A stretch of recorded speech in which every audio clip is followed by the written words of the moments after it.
Welcome to Costco. I love you. Hi, I'm Andy. And I'm Roger, And welcome to The Middle, where we try to have thoughtful conversations about awkward topics. on our search to find the middle. We're going to give you last week's news today.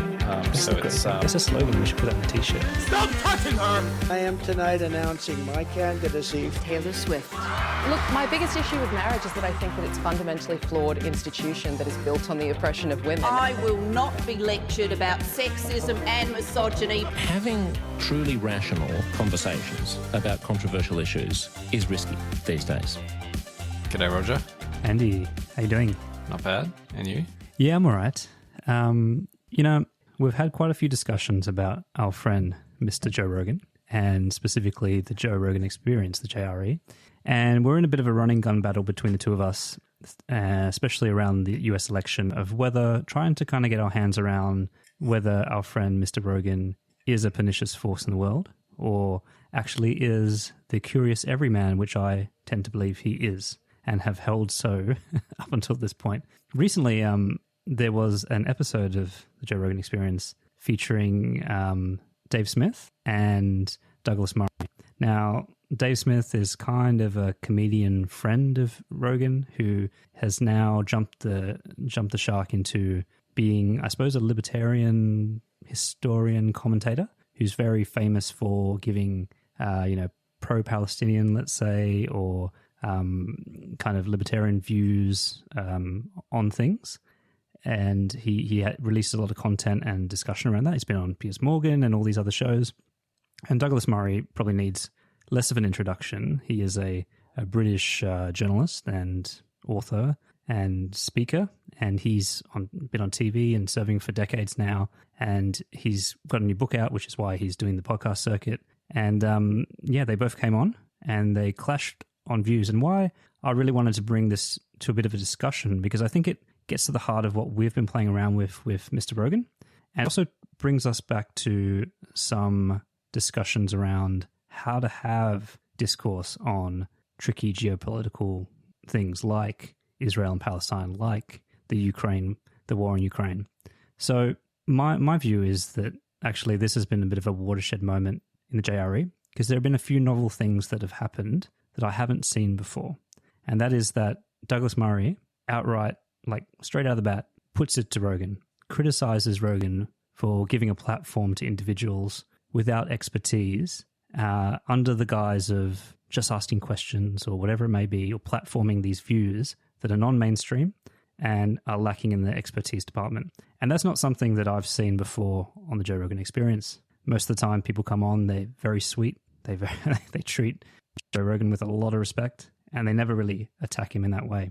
So I think I want to play a little bit of a clip, and then we can have a bit of a discussion on that piece. I'm still slightly bemused about this move from I'm an expert on this and I have views to I'm a comedian. I've never claimed to be an expert on anything. This is the problem, Joe. If somebody Wait a minute, says... you have to claim to be an expert on something to have an opinion on something? No, you don't have to be. I'm not a historian, but I'm pumping out history. But wait a minute, what I'm not about an expert, but I'm talking all the time about But this you're not thing. even talking about specifically on what he just said. What's the solution? To not talk about it? No, it's to have more experts around. The expert To class hear- hasn't done a great job, I know, man. This is follow the science. absolutely, Yeah, but you know what? I agree with that. I just said to you, I agree with that. Right, I know. But So one Douglas, of the problems during is, all of Fire COVID, away. I will put my track record against any of the expert class on COVID. So should I have just shut up? Should I have shut up by opposing lockdowns and opposing vaccine mandates No. and Well, talking that about was the the lab leak argument at the theory? time. You realize that's that, the right? entire argument that you're making. Let the experts handle this. No. You're not an expert. You're right. I was just a comedian. You're wildly not listening to what I'm saying. You're saying I claim to be an expert, but then I have like parachute to get out of it by being like, hey, I'm just a comedian.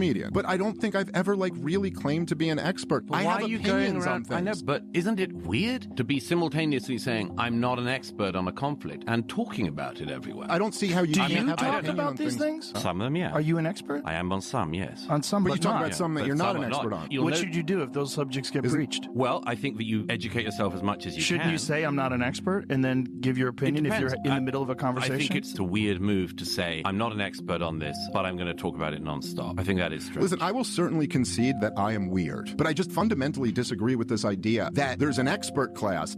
Let's just summarize that. So basically, Douglas Murray comes on, says, hey, you guys like talk shit, you have people on who talk shit. You say a lot of things. You talk about it almost in a pseudo kind of authoritative way. And then when someone calls you out on it because you've just spoken nonsense, you say, oh, well, we're just shooting the shit. We're comedians, right? What do you expect? And that's okay. Haha. Like, what? Let's go and talk about like how the Holocaust didn't happen kind of in next week's episode sort of thing. Yeah, what was your take? Because like, I must admit, like, I didn't know about this until you told me that this was this big, apparently this big internet like storm, because maybe I'm not like as deep in the algorithm as you.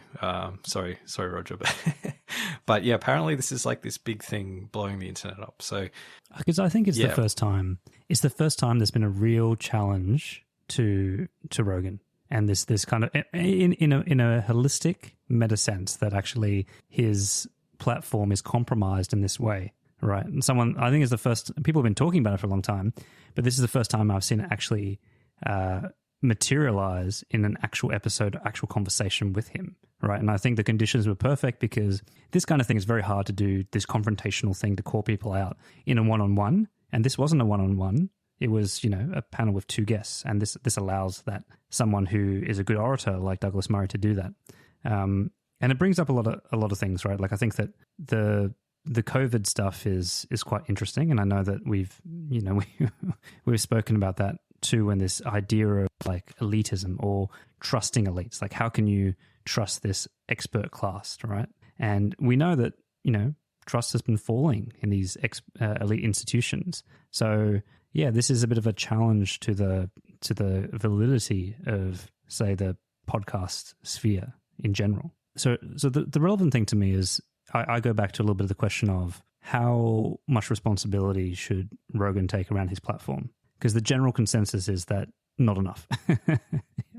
There's not enough. He's platforming people with different views. And yes, he does try to get opposing people on to try to even that out. But perhaps the way in which he deals with each of those people doesn't allow the listener to come away with a strong footing of what is real and what is not, or what is trustworthy and what is not. And I think that maybe this is a bit of a clash around new media and journalistic standards. And the concept is just rejected entirely by people that run podcasts because they don't see themselves as journalists. They don't take it that seriously, right?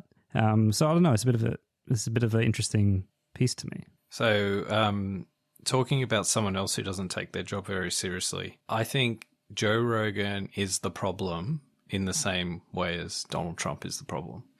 So Donald Trump is like the guy who's willing to throw out all of the rules of like norms and, many centuries of, how to behave as a politician that maybe aren't written in the Constitution or in the statute book or whatever, but that's like, but I can do all these other things and I can get away with it and get ahead, and like I can do something. There's a unique mix of things that I can do to be very successful by not obeying the rules and the norms, right? And Joe Rogan has essentially done the same thing, but in the media landscape, where it's like, I know there's like, journalistic sort of norms, or like there's almost like an unwritten code of, how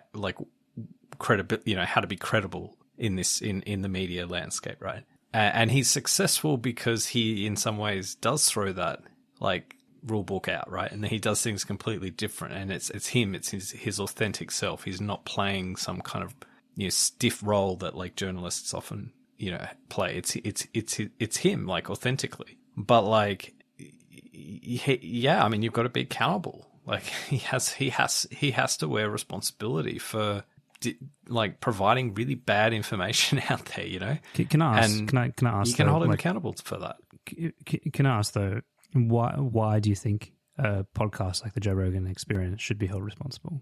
Because actions have consequences, and if it's reasonably foreseeable that your actions will have bad consequences, then you should be accountable for those actions, right? Like we can, on our podcast, can talk about whatever the fuck we like, because we know that, well, whilst we have a dedicated, loyal listener base, we don't have hundreds of millions of people listening. So we don't have to take the same level of responsibility. So if we do something, if we say something really wrong or misleading, or we have some guest on that's really wrong or misleading, we are less accountable for that. No one forced those people to listen. No, but if you're the one who has the audience, you have a moral responsibility. Now, maybe not a legal one, but you have a moral responsibility. And ethically, he should.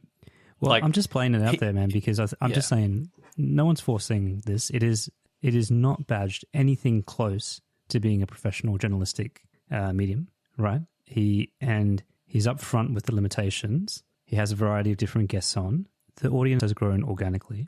Is there really the same? Like, I mean, you know, is this really to be held that strongly? How is this any different from, say, an editorial section of a broadsheet? Well, my answer to that would be he has stumbled upon like something unique, right? Now, he's not the first podcaster, but like maybe this is wrong. Like you could challenge this assumption, right? And I don't even just talk about like Joe Rogan, right? I would talk about people like Joe Rogan, right? So not just him, but his peers as well. But, you know, the line that they had a role to play in the 2024 election, right? And the outcome, because they kind of naively or without really doing enough due diligence or even just almost being irresponsible kind of acquiesced with Donald Trump and they influenced the outcome of that election, then that's a real world consequences, like impacts. It's impacting lives, right? And I think if that's off the back of complete falsehoods about what's going on in America, what's the cause of contemporary problems in America, giving basically a very unchallenging sort of run to Donald Trump in the lead up to that campaign, such that people who listened to him thought they were going to get A and they got B, then there's a consequence to not having, like, now that doesn't mean they have to become like, you know, join the whatever the journalists union equivalent is and become like 60 Minutes or whatever. But it does. You can't just. I just don't buy this bullshit about, oh well, we're just having like fun conversations. You know, like I think it's beyond that now. It's too big. It's too big for that. What if I counter that by saying that Joe Rogan is one of the places that offers a proper human-to-human conversation with someone like Trump that people are craving because all they see is the more manufactured side. And there's other places that you can go to see Donald Trump getting grilled by a journalist. In fact, there are official debates. There are a range of, legacy media that do that are some hostile, some aligned. What's wrong with that offering existing in the media landscape? Because it's misleading and deceptive. So when you have people on and you let them be misleading and deceptive, then... Andy, what about Fox News? What about... Yeah, well, okay, sure. I agree. They're all also partisan stuff, right? Like, I don't. Yeah, think... well, they're also, Fox News. Yeah, I mean, like, and CNN. Rupert Murdoch has. Well, no, come on. I mean, CNN they're both partisan outlets. Okay, right? Okay, sorry. I'm not going to accept you saying that CNN is partisan in the same way as Fox News is partisan. Okay, so can we just get that, scrub that one? Like, Fox News is famous for being right, they've been criticised for many years. What about the Atlantic then? I'm not really that familiar with the Atlantic in terms of I don't have a subscription. I've never read the Atlantic, so I don't have enough. All right. What about the Project? Data points. Will you at least give me that? Well, they're definitely left wing, but not in the same way as Fox News is right wing. But I don't want to get distracted by that. Like, I mean, Fox News absolutely is biased and has been the subject of criticism. It does earn a lot of criticism, and I guess what I'm saying, yes, so should Joe Rogan. Now, like, for me, it comes down to, like, you have a platform that connects your guests to, I don't know how many people listen to Rogan, but I'm sure it's a lot. Millions and millions of people every week. And at some point, you've got to have some responsibility for the curation of what you're putting onto your platform. Now, that doesn't mean you have to you can't have views, you can't be right-wing if that's your inclination, or you can't be rooting for Trump if that's your inclination. Doesn't mean any of that, but it does mean that if you're going to have someone like, we can talk about Trump because he was on, but if you're going to have him on and you're going to let him spout all this bullshit unchallenged, then because you're not challenging that and because you're having him on and you're not clarifying it after the fact or before the fact or whatever, and you kind of own what he's saying. Like, you own that content. That's like words that you're putting to your audience. And the same go. I mean, I think this is more. I wouldn't necessarily. I think it's probably less egregious, the Donald Trump thing, like having him on, because I don't imagine there's a clear set of circumstances that like Rogan was going to like really fully challenge Trump or whatever. But and like he did in his own way. Like you have to admit that some of the biggest claims, like January, the stolen election and all that kind of stuff. Well, not enough. That's not even the main game. The main game is having conspiracy theorists on, or people who just flatly deny things that are like a fairly widely accepted as scientific fact, but and having them on and for whatever topic, when you act in this world, doesn't matter what you're doing, but if you act and you can reasonably see the consequences of your action, then you're morally accountable and liable for whatever the consequences are. And you can have a debate and you can say, well, actually, no, there's this 10D chess that Trump's playing, or actually there really is all this conspiracy stuff going on in the world, and it really is important. Actually, this is really, he's on a winner. It's just that we don't know it yet. You can have that argument and you can say that, see, that's why you're wrong. But if you accept that, there's a lot of shit, like there's a lot of really bad takes on his program, and that those bad takes are influencing a lot of young people and a lot of people who are trying to learn about the world that they live in, and they're becoming very seriously misguided by that, and that's having real world consequences. And I'm not just talking about Trump and the election, just to be clear. Then I think, he's absolutely responsible, and 100%. Well, I'm obviously playing devil's advocate here. I do think that this kind of thing is very much a grey area, even with some of the influences as well, right? Like it's very hard to tell what's, Trump aside, what is a negative influence and what isn't, right? But let me revisit one of our previous discussions. Based on Rogan being called out by Douglas Murray, holding up the mirror and saying, hey, Joe, get out of your bubble. You've been quite biased, especially around the Israel-Palestine conflict and other things like that. Should you have more responsibility? Based on Rogan's reaction to that, do you believe he really understands? Do you believe that he is willingly doing this? Did you watch the video or did you just listen to it? I watched the video. Okay. Yeah, because I think it's amazing how much extra data you get from watching the video on this. Because watching it, my sense was like Rogan he was just like, maybe he was shocked that he was actually getting challenged in such a forthright, it's so early on, not even just straight out of the gate. It wasn't even some thread that just slowly unraveled. I'm going to talk about elk and buff salts for a little while first. You can get me lubed up a little bit.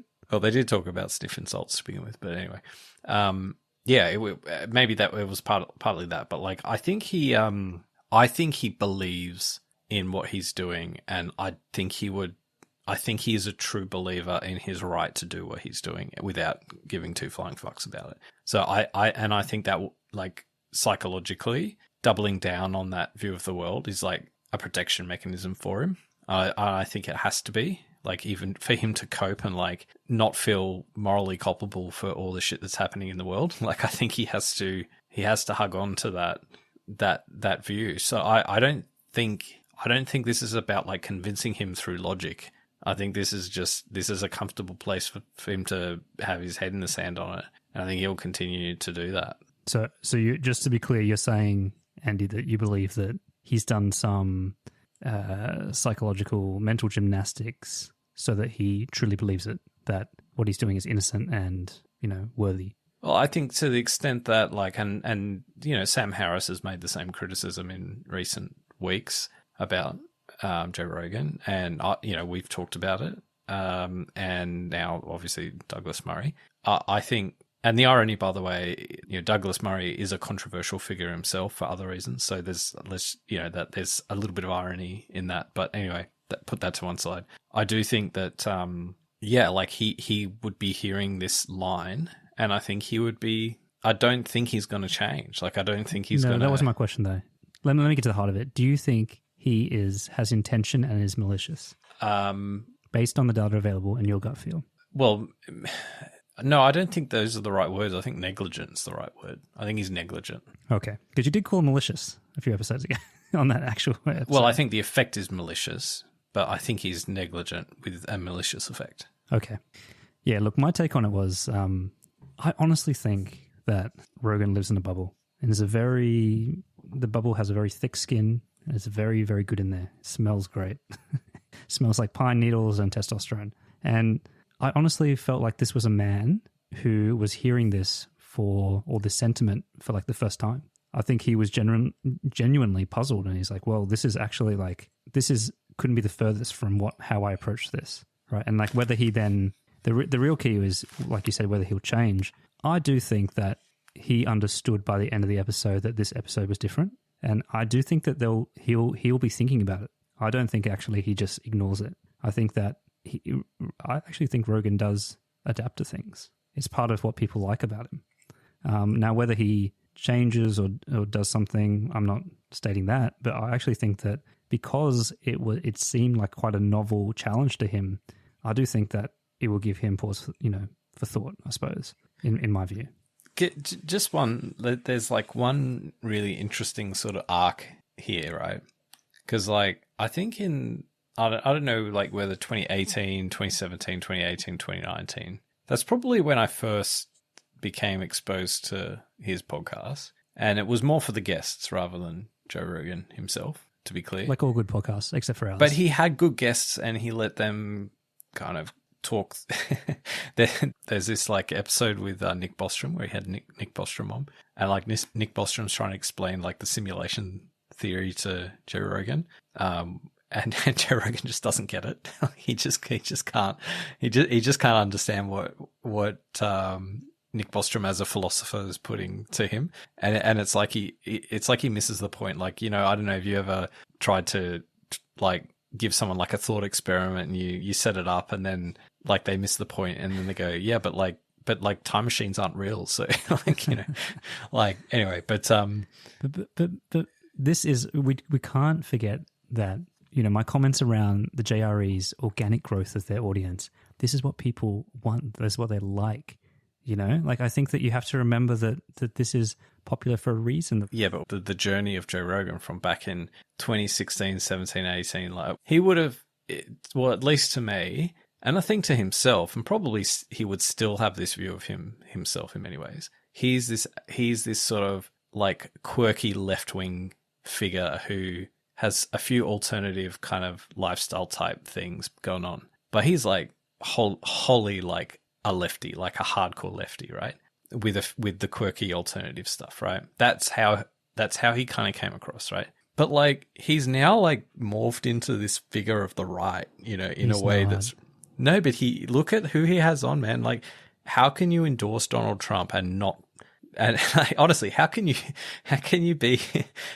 endorse Donald Trump? Like, and be not right, like a figure of the right? It's like some new right, admittedly, because left and right in the world of Donald Trump probably doesn't quite map onto left and right of old. But like, he's having some pretty extreme people on. You can't say that he's part of the right, or the MAGA or anything like that. It's just not. That's just do not account of his guests, right? But that's not do like, account. Look at his like stance honestly, on things. What he talks about, being pro-abortion, being his attitudes towards illicit drugs, all these, his attitudes to immigration. Like I think that's why. But it's the culture that matters, not the not the views on specific matters. It's like the part of the ecosystem and bubble and the culture bubble you're in. He is 100%.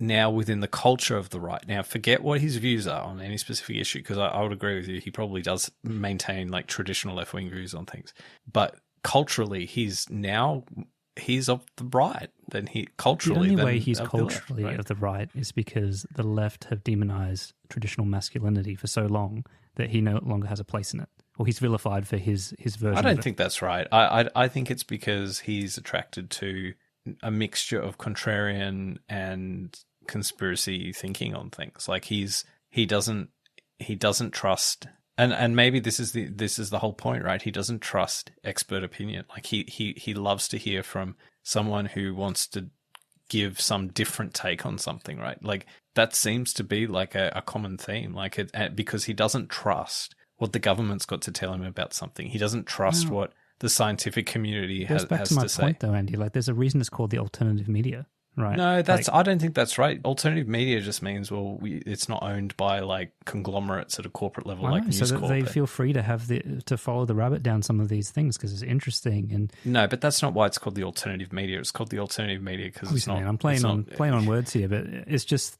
Yeah, I know, but like, let's just be clear that most other players in the alternative media are not like this, right? Well, you'd be surprised. Well, it depends who you listen to, of course. But like, no, we'll take Sam Harris. Like, Sam Harris is another key figure of the alternative media. But his views on things, he's got a lot of candor in his views, and he's quite strong in his views. But like, science and evidence kind of are the foundation of his views, right? Yeah. Look, I'm not trying to throw it in there. I think that going back to the reaction, I don't believe that Rogan is intentionally malicious. I agree that I think he's a true believer in this concept. He's been doing it for a very long time. And I think at the heart, the simplicity of it, I still think he believes that mission statement of, I just want to have interesting conversations with interesting people. And maybe there's an inconvenient truth of the responsibility he now wields, but that's what he believes. I don't think this message gets to him very often. I'm hoping that he'll process some of it. He definitely understood that around COVID by the end of it.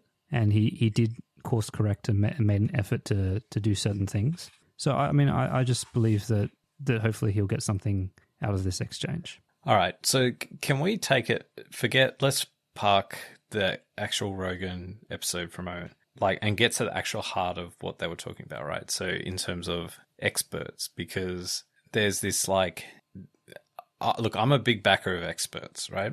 And oh yeah, I love them.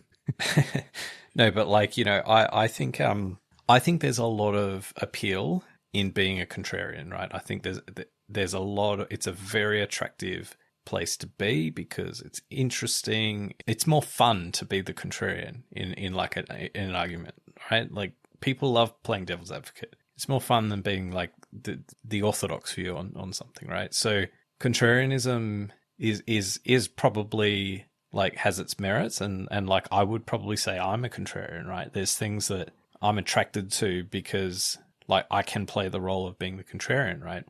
But you've got to be very careful that your aspiration to be a contrarian doesn't mean that when 99 experts out of 100 agree that up is up, that you're not the one there trying to latch onto the one guy that's saying up is actually down. Depends where you are, man. If you're in the church, then all the experts that are afforded to you are going to be one way, right? You're thinking not actually experts, are they? Well, you're thinking of experts in the whole Enlightenment view of experts, right? But, well, there's just experts of people who actually know what they're talking about.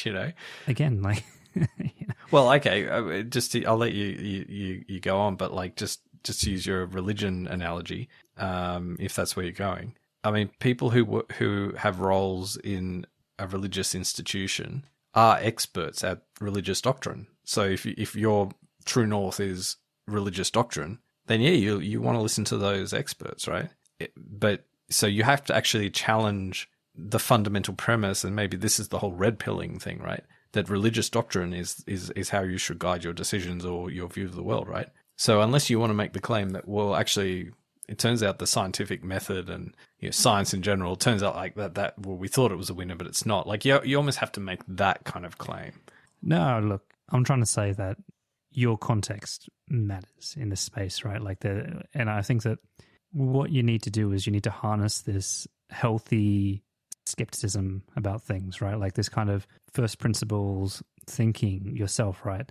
That can be a very healthy thing, and it only becomes maladaptive when it, like you said, maybe you start seeing, everything, all, hoof prints, you think zebra, right? It's not, I think that the reaction to kind of want to understand the truth, to try to pull back the rhetoric and go further, can be harnessed in a really positive way, and I think that can have a good outcome as well.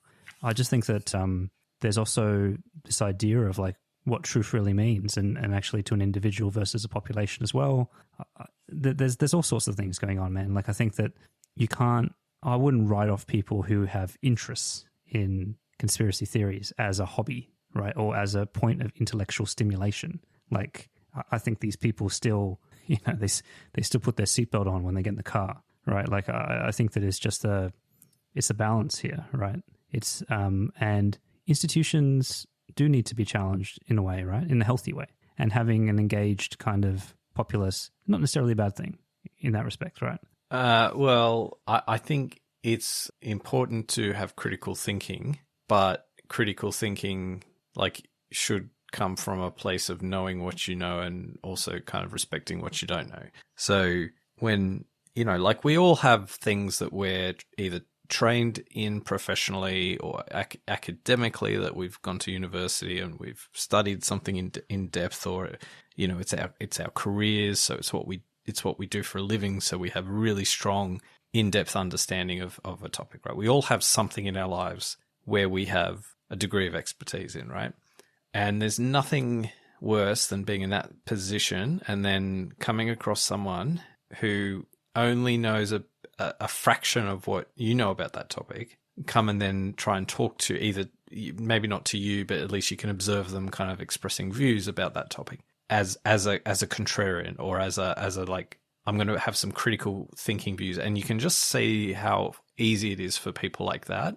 Once you actually yourself know a domain, like how easy it is to fall into traps, right? And to have flawed thinking and views of things. So, there's a difference between challenging, like not accepting things as a given and pushing back and double checking that, the systems are working for you and not for someone else, like in your regular life. But when it comes to, let's say, matters of where generally you need quite a lot of training to master a particular area of expertise, that's a bit different to, make sure you double check, like when Telstra tells you that, your bill is this, that you really ask them to double check. Like there's a difference between that and thinking, oh, well, we've got to like, give the other, we've got to push back on this idea that this scientific fact is real, right? Like there's a difference between those two things. There is. Like a really good example in this space, I think, in the health and well-being space. This is where this stuff is rampant, I think. And actually,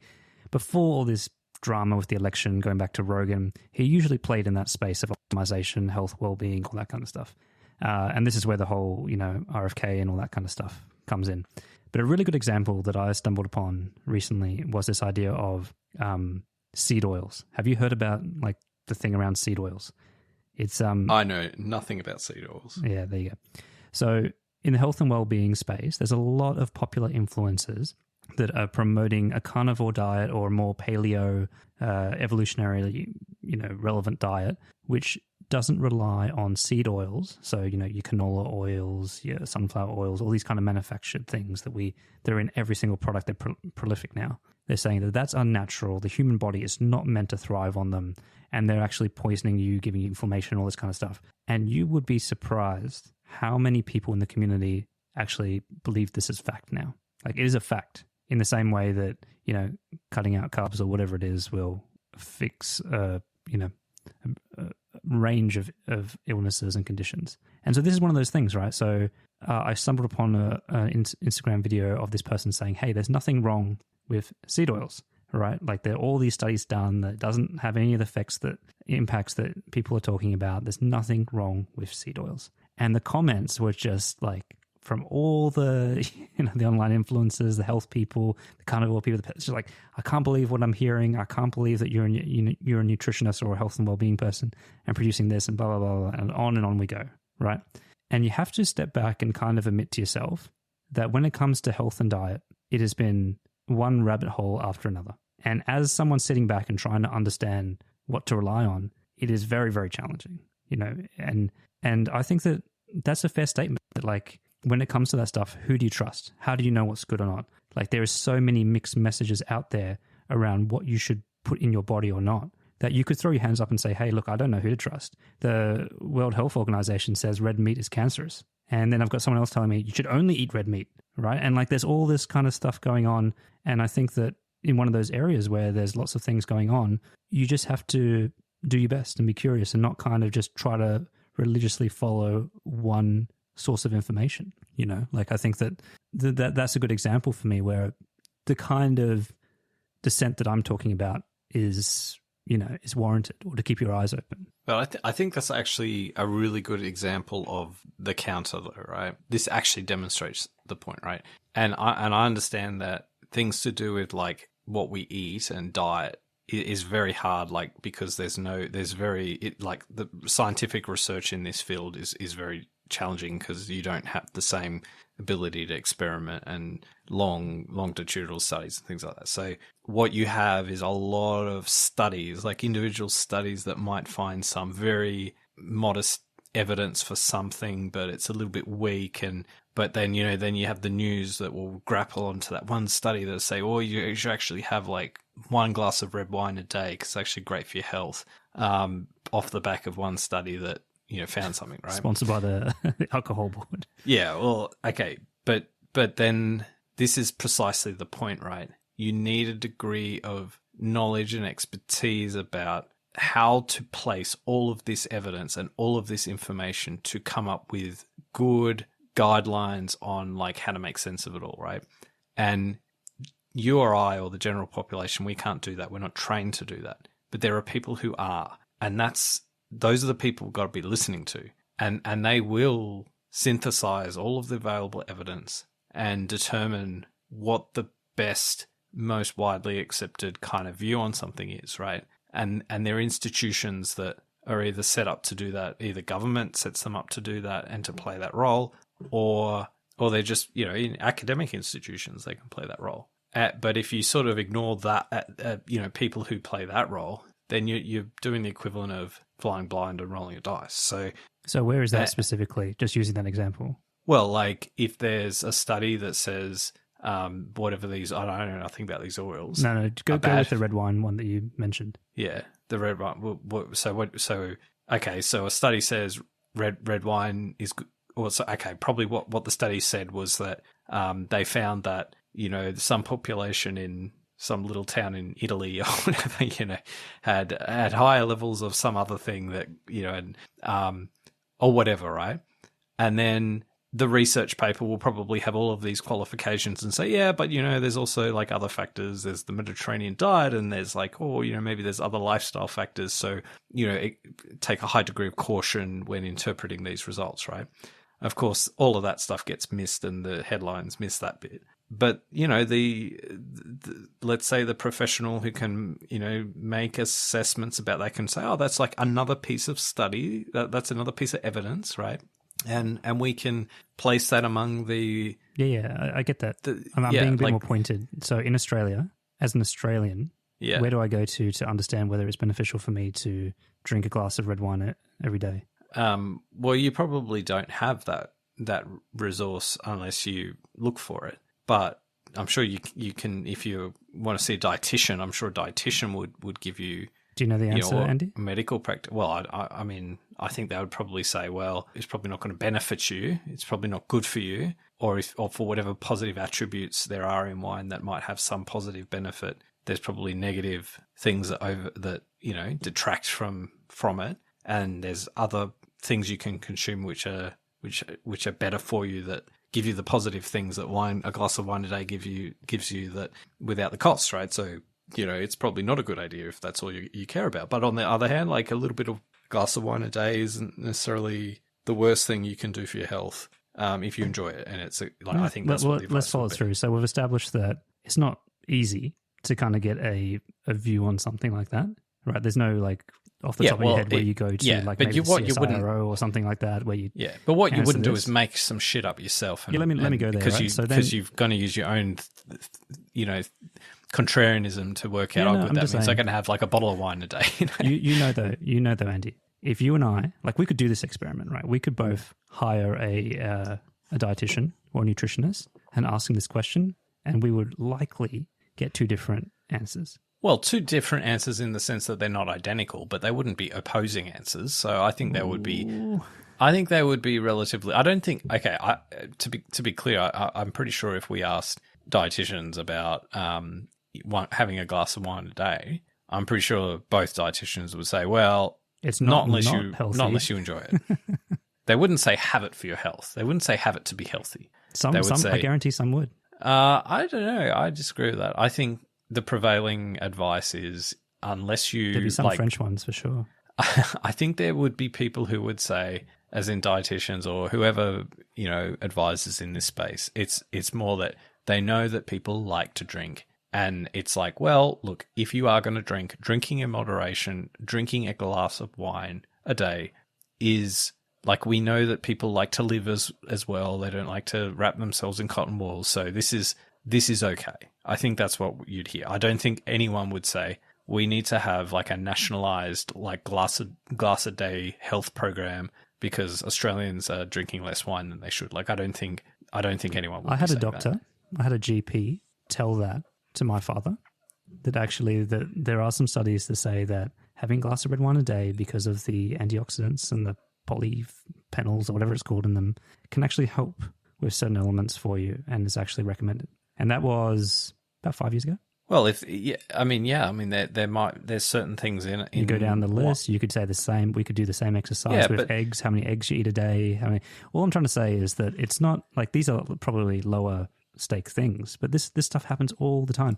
And I think that the problem is, right, like the other keen thing that happens is with gym stuff, right? So there's all sorts of research warriors out there about this supplement and that, or this particular training split, but you can get fooled by that as well, and you'd much rather go to the muscly guy in the gym and ask him what they're doing. You know what I mean? Like, I think it's just an area that there's not always a consensus and that can be easily applied to your situation. But then like this is a different, sort of slightly different point though as well, because like the absence of consensus is not like necessarily the same as like critiquing consensus that does exist. So if when there is no consensus, it probably just implies the evidence for something isn't that strong, and you can kind of like, there's a lot of noise out there, so basically do whatever the fuck you want because we don't know the answer, right? But there's also corruption as well. Like, I mean, but there are a lot of areas, and a lot of areas we're talking about in the context of this conversation, where there is a fairly strong consensus about something, and it might be more nuanced than what people understand. Are we talking about tariffs, are we? Well, that, but no, but like anything, right? There's lots of things, right? I mean, climate change would be one. Okay, that's a great example. Can we go there for 1 second, Andy? Because we just had the debate for our election here, and there was a question asked to both candidates. So this is Anthony Albanese on the Labor side and Peter Dutton on the coalition side. And it was a question specifically about climate change, right?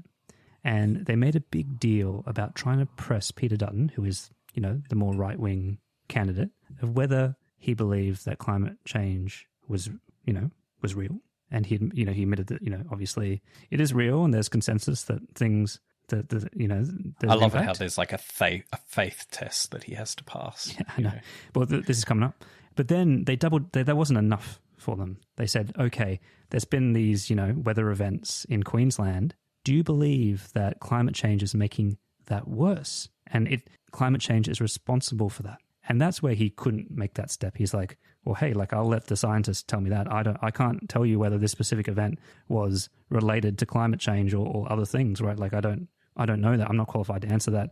And I don't think that people really know, right? And I think that was the most authentic answer, but obviously wasn't the one they wanted. They wanted a faith test to say, hey, look, I knew this right-wing bastard doesn't believe in climate change, right? He's a denier. What do you think about that? Well, yeah, I mean, I didn't watch the debate, so I only can take from it what you've just relayed there. But like, yeah, I mean, that sounds like a reasonable answer to say, I'll defer to the scientists. Like, isn't that, that's my view. Like, I thought there was a consensus already. Well, no, it's just that he doesn't know. He just look, I can't, he's, you see what I'm saying here, right?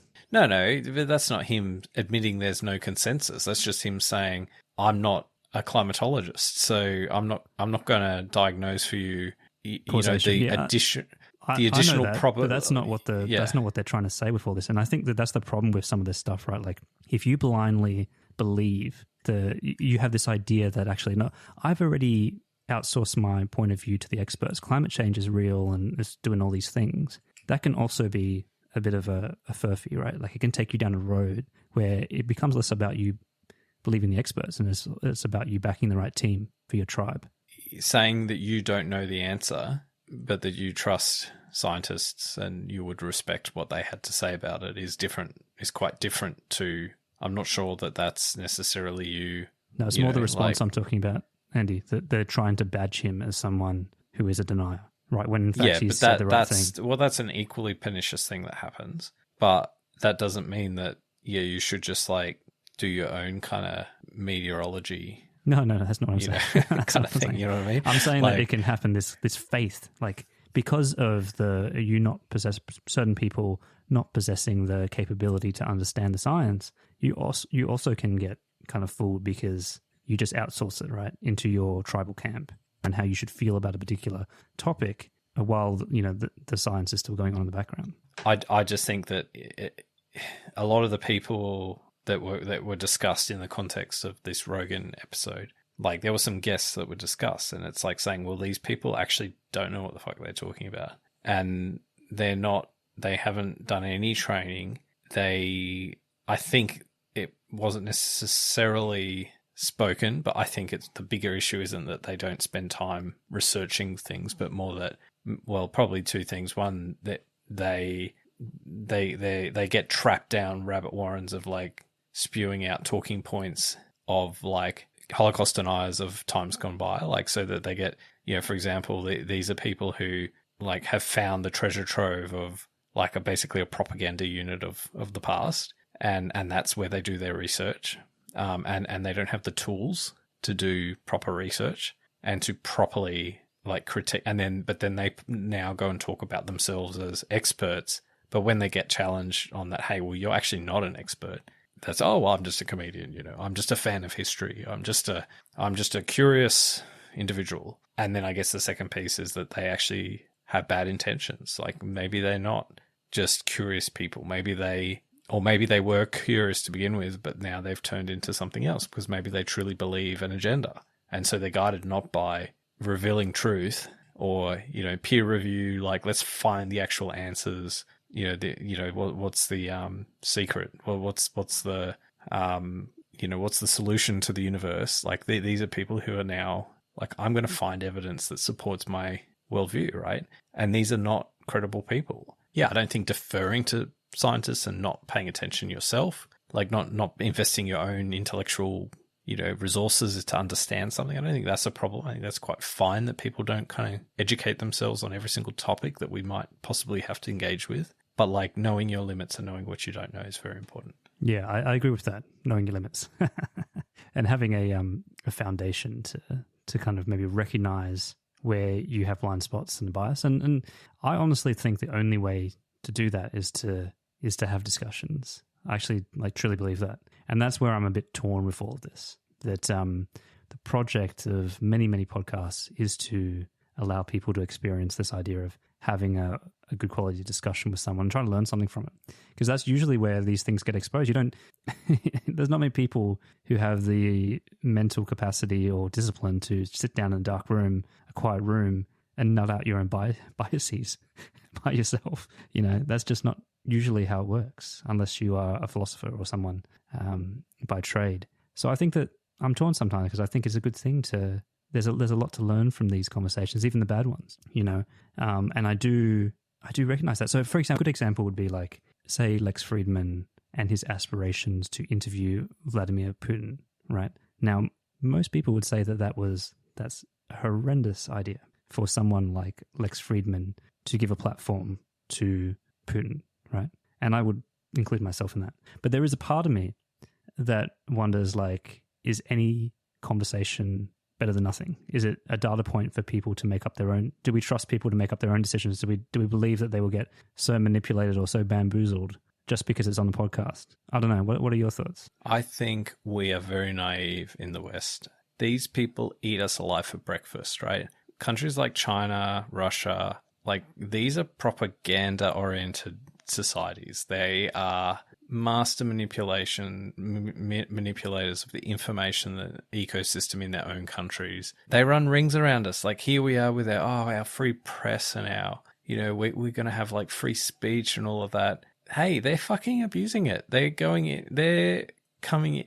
Like there's legitimate concerns that some high profile people in this, podcast universe, have basically been on the take from the Russian government, spouting Russian talking points on all, and there's very clear examples of where people have, actually have been financially beneficiaries, right? Yeah. And have, so even the fucking vice president of the United States is spouting Russian talking points, right? So you've got, you didn't even say thank you once. You've got but you'd listen to it, they're you wouldn't be so afraid of listening to it, would you? I think we need to be smarter than that. I think we need to be able to know that we're getting run for a ride. As a podcaster, are you that fucking naive to think that you're not the one being used here? Well, I think it's weaponized, right? But at the same time, say when Tucker Carlson did his now infamous trip to Russia, went to the supermarket and, oh, look at this bread, it's so fresh and cheap, and then he interviewed Putin. He's as well. a good man, that Putin.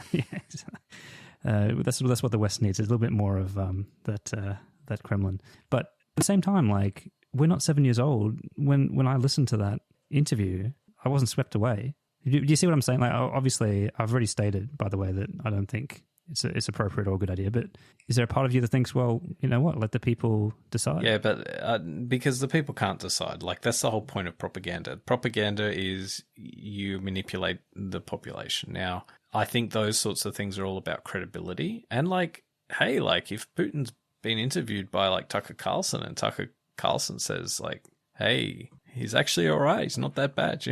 Maybe he's a great guy. Now, if you're sort of aligned to that ecosystem, then people aren't that. I don't want to be disparaging, but I'll be they're not that fucking bright. Honestly, some of these people that we're talking about, this feeds into this isn't about necessarily the interview itself. It's about the credibility that comes from, and what's the if you watch Fox News, right?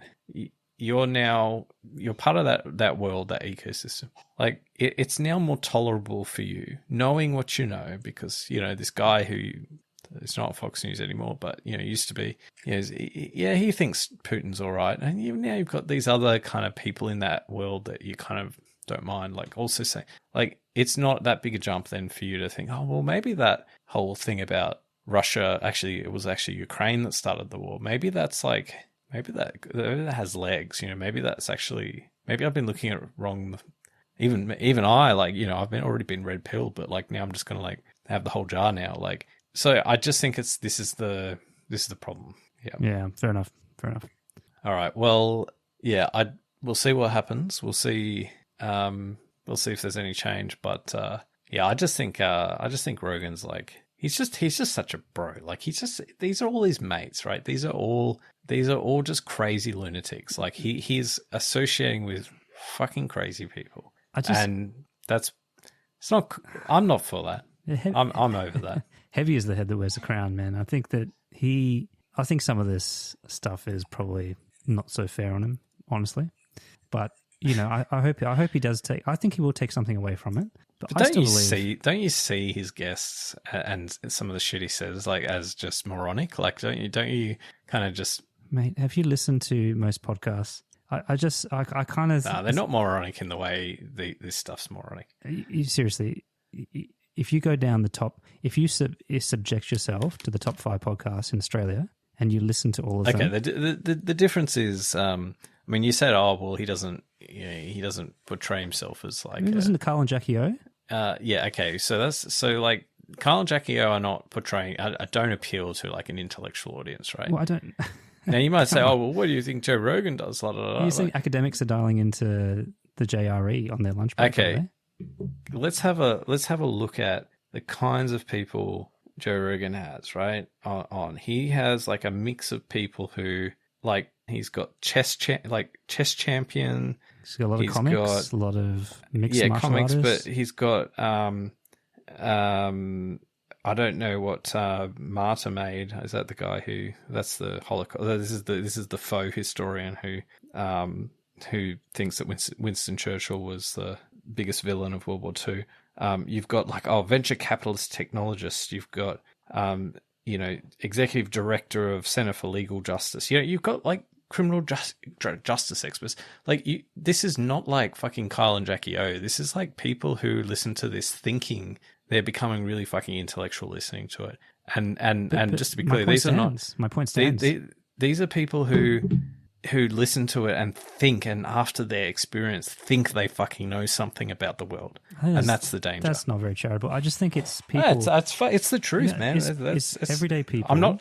It's everyday people who are trying to show an interest in these things. And that's the problem. That's where he's negligent, because if he's got an audience of people trying to show an interest in topics, he should dish up fucking food-safe content, you know? A lot of it is good. Well, he said he's like dishing up like the salmonella like fucking thing from the...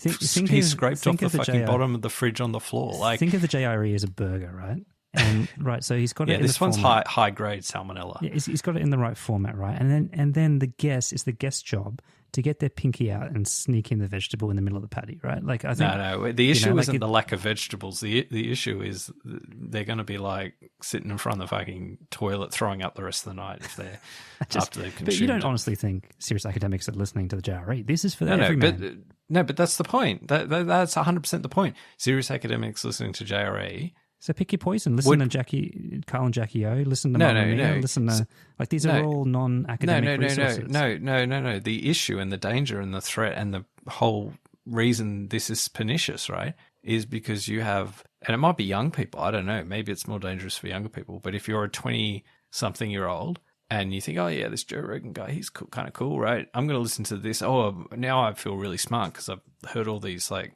people talk about this topic, and then suddenly you've got all these people who think they fucking know shit, and they don't. And not only that, not only do they think they know shit, but the shit that they think they know is actually really bad because it's like all conspiracy theory aligned. It's all like it's not good quality information. It's still okay. Let's throw it to some of the characters. Shall we say that we met at the MAGA event. Yeah, but they all listen to Rogan. That's where I'm going. All right. So we met some. Well, actually, they weren't at the MAGA event. They were. They infiltrated the Democrats Abroad event as well, and there was this MAGA contingent. But look, I think that's actually quite a good use case because these were guys that were interested in ideas. They were interested in sparring. Yes, they had a steady diet. Took a left turn, and look where they ended up. They had a steady diet of like these kind of conspiracy-based podcasts and things like that, but they were still engaging in debate around the ideas. Like, yeah, but they didn't understand what they were talking about, and they were fucking wrong. And what's even more dangerous is that they were wrong, but they passionately thought they were right. Yeah, but I mean, that's what America is. It's like, but that's not a good thing. No. None of this is good. Okay. This is all bad. Like, this is all really bad. It's not all bad. Well, what do you mean it's not all bad? Look at what's fucking happening in America at the moment. Like, that's the reason we have Donald Trump. You're not laying that at the feet of podcasts. Yeah, I am, because there are a lot of... Hey, these people are 12% smarter because of the JRE, not because of... Come on, they're broadening like this. You can't. They should know their place. They should stay in their box and know that they don't know shit. And if they want to know shit, they've got to do the fucking hard work. There's no harm to know shit. People. They actually need to fucking do the work, and they haven't done the work, and they think they have because they've listened to Joe Rogan. There's no harm in people exposing the limitations while talking to other people who've listened to a similar thing and hashing out these ideas, right? Like, I think... Yeah, that's worse. Then they're in a bubble and then they doubly think they're right because their mate says the same thing. Like, this is bad. This is actually where this is like the opposite of the scientific method, right? Like, you know, we gain so much, you know, in the Enlightenment and, you know, the various, like, we got a good information culture going, right? And this is flipping that on its head, and it's giving us very, very dangerous and bad. Like, this is bad. This is bad for humanity. Like, you know, it's not good that these people think they know something and they enjoy sparring about stupid ideas. Like, this is actually bad because these are the people who. So what do you say about? Are going to run the place one day. What do you say about an episode where he gets, you know, like a Bernie Sanders on, and it exposes someone to this idea of his version of, you know, social left ideas, condensed in like a 2-hour chat. Like, that's a good thing, right? That's like what's so bad about that? Because he has people on who talk stupid shit spread bad ideas, and these people listen to it, and they can't judge otherwise, and then they start to believe those bad ideas, and it just propagates. So I just want to end on one thing, which is like a forecast or like a projection of what's ahead of us as a society, right? Yeah, which is that virgins, as far a lot as of young people are going to grow up on this diet of this kind of information, right?